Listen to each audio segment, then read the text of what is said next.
And everybody, Jeff Lightsy Jr. with the Black Boss channel, Victory Formation. Be sure to hit the thumbs up button, like, share, subscribe. Now, I just read an article that it's just so mind blowing, and it's about a guy who a lot of people already don't like, and that's Governor Brian Kemp down there in Georgia.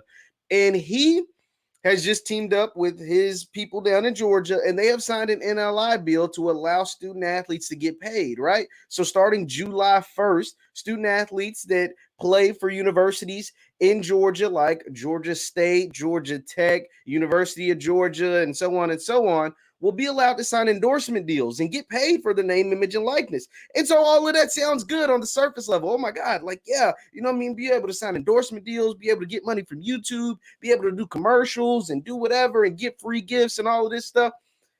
But here's the kicker. Brian Kemp has implemented in the new law that the schools, the universities, are allowed to take up to 75% of said endorsement from that student athlete to redistribute among the other student athletes within the athletics department at that university.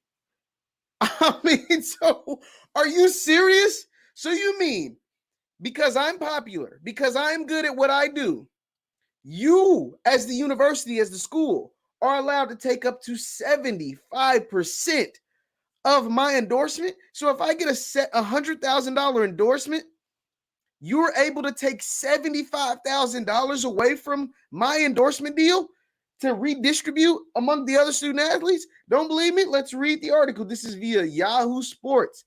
Yahoo Sports says new law legalizing college athlete endorsements also allows schools to to rob the student athletes' money. See, college athletes in Georgia are now allowed to collect endorsements and sponsorships, and their school can take a significant cut of that money if they want to. This is from Nick Bromberg of Yahoo Sports. Georgia Governor Brian Kemp signed the state's new bill regulating athletes' name, image, and likeness rights on Thursday.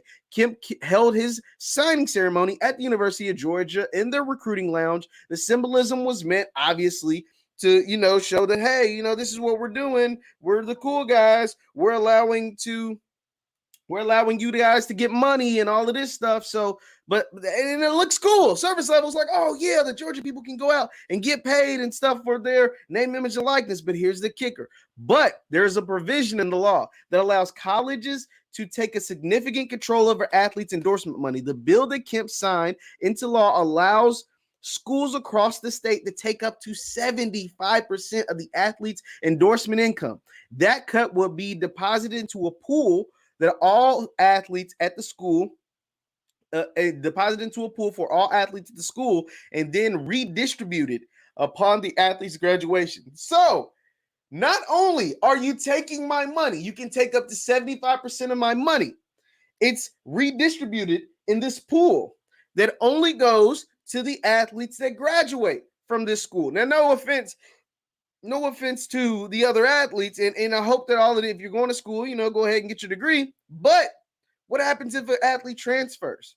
What happens if an athlete declares early for a profession to go to the NFL draft or NBA draft? So they might not ever see this money, is what I'm saying. So you're taking my money for some students or student athletes who might not even get to see this money. Because of whatever reason. It's not even like it's directly going to them right at that moment. They have to complete the degree, and they have to graduate. And then after 4 years, then you are allowed to get the money. So not only are you robbing me, you're robbing them. So let's keep going. How would this provision work if the University of Georgia decided to implement the provision and take 70? And so they're just giving them 70%. 70% of each athlete's endorsement to redistribute. A player like JT Daniels, who was the starting quarterback at the University of Georgia, would only make $30,000 on a $100,000 endorsement agreement.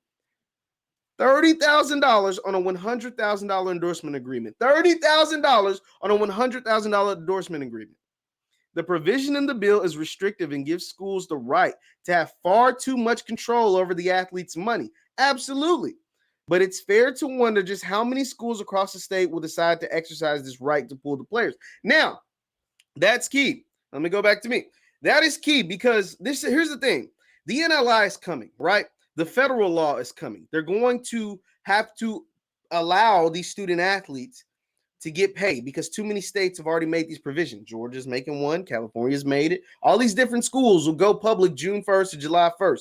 So it's going to come at a federal level to where all the schools will have to allow the student athletes to get paid because that's the only way to keep the recruiting fair, right? If California is allowing student athletes to get paid, but Texas isn't, then the Texas schools are going to have a recruiting disadvantage because if I go out there to play for USC or UCLA or San Diego State or whatever, I'm going to be allowed to not only play at that school, get a free education, but also sign autographs and get paid. But also the car dealership down the street is going to pay me and give me a free car. They also do all of these different things. So it's going to be a recruiting disadvantage. So all the schools are going to eventually do this.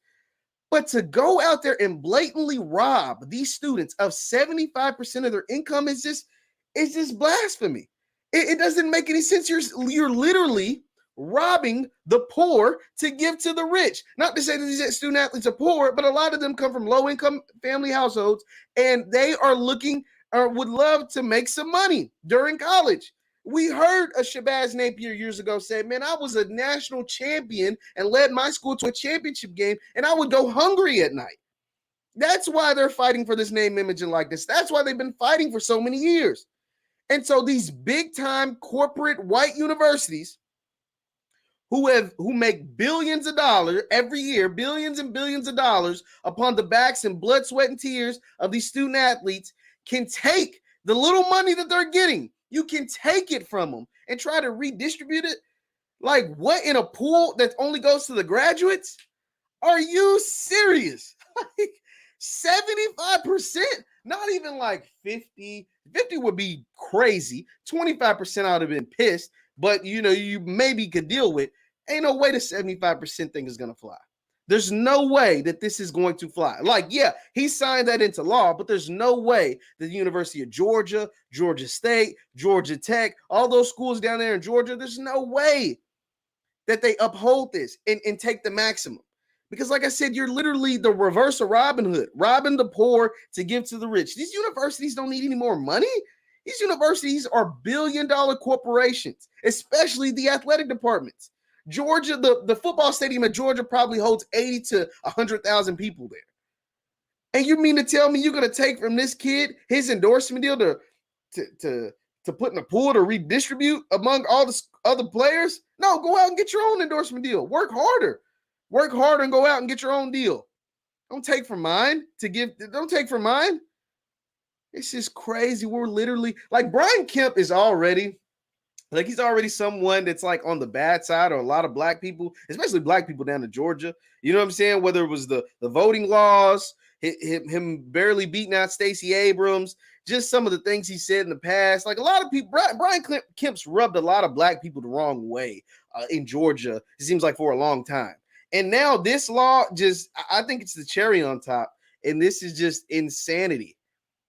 Like the name, image, and likeness law, yeah, you get some kudos, a pat on the back for that. But to allow these universities to take 75% of the student athlete's income, what this is going to create, right? There's a couple of things that's going to happen from this. Say if a school like University of Georgia decides to, take Kemp up on his offer. I mean, hell, he did sign the bill. He did sign the bill and the law at their school. So say they decide to take him up on his offer and say, hey, we're going to take 75% of your endorsement deal, right? So if you get a $100,000 endorsement deal, actually you only made $25,000 because we're taking the other 75 to make sure all the other people get paid, right? So say they decide to take him up on his offer. There's a couple of things that's going to happen from this. And that could potentially cause some problems. One, student athletes that go to these schools in Georgia, Georgia Tech, Georgia State, University of Georgia, they're just not going to report their income. They're not going to report what the hell they get. Why in the hell would I tell you what I made in endorsements? I'll fill out my taxes. I'll do everything legally. I'm not gonna tell the school so they can take my money. Hell no. You can come get it in blood. You can come get it in blood. You can get that check that I'm supposed to write you off the roof and hope it don't blow off, because there's no way in hell I'm going to tell you so you can take my money that I have earned. You haven't earned this. Those other athletes haven't earned this. I earned this, whether it was building a brand outside of the school, whether it was my, athletic accomplishments, whether because I'm a 5-star recruit, whether if I was a 3-star recruit but balled out on the field and now these people want to pay me to come advertise their whatever. You're not taking this away from me. So you can get it in blood. That could happen. Players are going to report what they make, and that could lead to some problems with the university or eligibility or whatever, right? So that could be potentially a problem. Or two, it could just simply hurt the schools in recruiting down in the state of Georgia. Think about it. If I go to a Georgia school and they're going to take 75% of what I make in endorsements, why don't I just go to the California school that's not going to take anything? Why don't I just go to the Texas school that's not going to take anything? Why don't I just go to the Alabama school that's not going to take anything? To the Mississippi school down in Jackson State that's not going to take anything? You know what I'm saying? That's the way players are going to think. Parents are going to think because unfortunately, some of these players take care of their families. They send money back to take care of their families. So they can't afford for you to take their money. Like you're literally robbing them of their money, taking food off their plate. You're supposed to be helping prepare them for the real world, helping prepare them to provide for themselves and for their families. That's what college is all about, right? College is really there to make a bunch of workers, but for some of these, especially these high-level athletes that will be getting these big-time endorsements, you're supposed to be preparing them for the next level, wherever that may be, whether it's that next level in professional athlete or next level in the professional world. And you're going to take that their initial little startup money, take that food off their plate? Nah, man, bump that. Brian Kemp, bump that. State of Georgia, that was whack. This is a whack law. This is a whack bill. I'm not with it at all. And I think it's going to hurt Georgia as a state in recruiting and Georgia athletics if this goes into play and if these schools decide to maximize on the way this bill was constructed, the way this law was constructed. Leave your thoughts and comments down below. Once again, I'm Jeff Lightsy Jr. at the Black Boss Channel and Victory Formation. Be sure to hit the thumbs up button, like, share, subscribe on your way out, and follow us on Instagram at VF Sports Show. We post content on there all the time, like stuff like this. Once again, I'm Jeff Lightsy Jr. Thank you guys for tuning in.